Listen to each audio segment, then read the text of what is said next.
এই মুহূৰ্তৰ অন্য এক গুৰুত্বপূৰ্ণ খবৰ পুনৰ খাকী পোছাকত দাগ লাগিছে আৰু এইবাৰ আসামিক জামিন দিয়াৰ নামত ২৮,০০০ টকাৰ উৎকোচ লোৱাৰ অভিযোগ উত্থাপন হৈছে এছআই বিষ্ণু দাসৰ বিৰুদ্ধে এই মুহূৰ্তৰ সবিস্তাৰ এই খবৰ দেখিছো আৰু এছআই বিষ্ণু দাসৰ বিৰুদ্ধে উত্থাপন হৈছে গুৰুতৰ অভিযোগ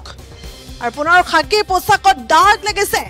আসামিক জামিন দিয়াৰ নামত ২৮,০০০ টকাৰ উৎকোচ লোৱাৰ অভিযোগ উত্থাপন হৈছে এছআই বিষ্ণু দাসৰ বিৰুদ্ধে ৰূপহীহাটৰ বাটমাৰী গাঁৱৰ জিয়াৰুল ইছলাম আৰু সাইদুল ইছলামৰ মাজত প্ৰচণ্ড মাৰপিটৰ ঘটনা সংঘটিত হৈছিল আৰু সাইদুল ইছলামৰ পৰিয়ালৰ দুইগৰাকী আসামিক ইতিমধ্যে জামিন দিয়াৰ নামত ২৮,০০০ টকা উৎকোচ লোৱাৰ এতিয়া অভিযোগ উত্থাপন হৈছে এছআই বিষ্ণু দাসৰ বিৰুদ্ধে ৰূপহীহাট আৰক্ষী থানাৰ এছআই বিষ্ণু দাসৰ বিৰুদ্ধে এই ধন লোৱাৰ অভিযোগ উত্থাপন হৈছে 260/2025 নম্বৰ পঞ্জীয়ন হৈছিল ৰূপহীহাট আৰক্ষী থানাত গোচৰ আৰু এজন আসামিক গ্ৰেপ্তাৰ কৰিছিল যদিও আন দুজনক আসামিক জামিন দিয়াৰ নামত এতিয়া ধন লোৱাৰ অভিযোগ উত্থাপন হৈছে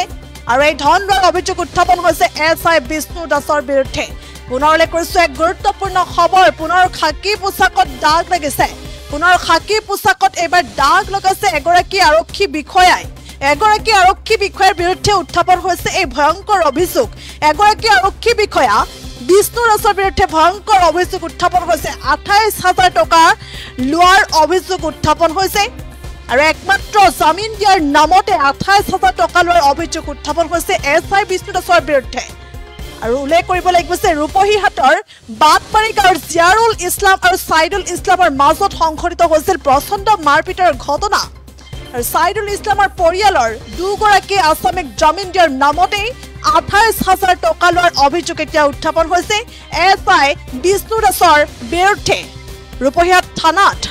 এছআই বিষ্ণু দাসৰ বিৰুদ্ধে ধন লোৱাৰ গুৰুতৰ অভিযোগ এতিয়া এই ঘটনাই চাঞ্চল্যৰ সৃষ্টি কৰিছে আৰু ইতিমধ্যে 260/2025 নম্বৰত পঞ্জীয়ন হৈছিল ৰূপহীহাট আৰক্ষী থানাত গোচৰ আৰু এজন আসামিক গ্ৰেপ্তাৰ কৰিছিল যদিও আন দুজনক আসামিক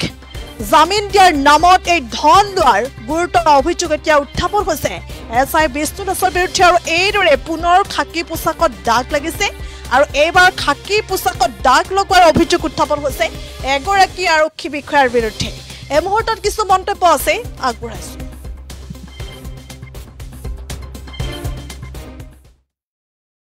হৈছিলে মানে কালি আমাৰ দুটা মানে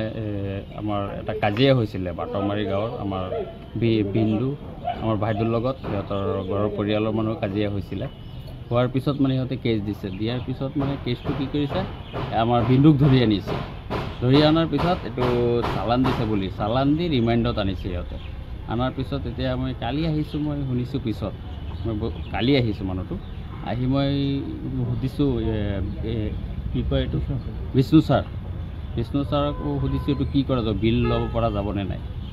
কৈছে দিব পৰা যাব সেইটো আসামী লৈ আহ তাৰপিছত মই কৈছোঁ সেইটো আসামী নোহোৱাকৈ হ'ব নেকি কৈছে পিছত অলপ ভাবি চিন্তি কৈছোঁ হৈ যাব তেনেহ'লে খৰচা পাতি কিবা এটা হ'ব কিমান হ'ব ৩০,০০০ টকা খৰচা পাতি লাগিব ৩০,০০০ টকা খৰচা পাতি লাগিব মই কৈছোঁ কিবা এটা কম চম কৰিব কৈ আছে কম চম নহ'ব এইটো মই বুজি কৈছোঁ কিমান লাগে এইটো বুজি খৰচাটো আছে এইটো সিমানেই কৈছোঁ মই ঠিকে আছে বাৰু পিছত মই হেৰি কৰিছোঁ আৰু এজন আছে আমাৰ লগত সিও চাইন টাইন কৰিছে হেৰি কৰাৰ পিছত মই আকৌ সুধিছোঁ যে সেই মানুহটো নোহোৱাকৈ কৰিব লাগিব সেইকেইটা আসামী কৈছে ঠিক আছে হৈ যাব যা মিলাই দিম পিছত এইটো পইচাটো দিছোঁ চাইন টাইন কৰাইছোঁ চব ৰেডি কৰি পইচাটো দি মই সুধিছোঁ এইটো আসামীটো এতিয়া কি কৰিব নেৰে যে কিমান টকা দিছিলে ২৮,০০০ দিছোঁ তাক কাক দিছিলে বিষ্ণু ছাৰক কৈ আছে যে মই পিছত সুধিছোঁ যে আপুনি নেৰে যে কৈ আছে তাক নেৰো নহয় ৰিমাইণ্ডত আনিছোঁ তাক কৰিব নোৱাৰি আমি আপুনি আগত কিয় কোৱা নাছিলে কৈ আছে এইটো তোমাৰ বুজাৰ ভুল ঠিক আছে মই মানিছোঁ মোৰ বুজাৰ ভুল যদি মোৰ হৈছে মই মানি লৈছোঁ মানি লোৱাৰ পিছত সেইকেইটা আসামীৰ কাৰণেতো বিল দিছে না ২৮,০০০ সেইকেইটা আসামীৰ কাৰণে বিলটো দিছে সেইকেইটা আসামীক আজি ৰাতিপুৱা আকৌ এইটো আসামীক গাড়ীত লৈ গৈ সিহঁতৰ ঘৰত গৈ এইটো আসামীক মাৰপিট কৰে আৰু সেইকেইটা আসামীক সি বিচাৰি ফুৰে ধৰিবলৈ আকৌ কালি ৰাতি যে বেল লৈছোঁ মই পইচাখিনি দিছোঁ সেইখিনি কি হ'ল মানে আজি ৰাতিপুৱা আকৌ গৈ মই ফোন কৰোঁ, তেতিয়া মই ফোন কৰিছোঁ লগে লগে, ছাৰ আপুনি মানুহ পঠিয়াইছে যে বেলৰ কাৰণেতো হেৰি কৰিছিলোঁ, আপোনাৰ লগত কামটো কৰিছিলোঁ,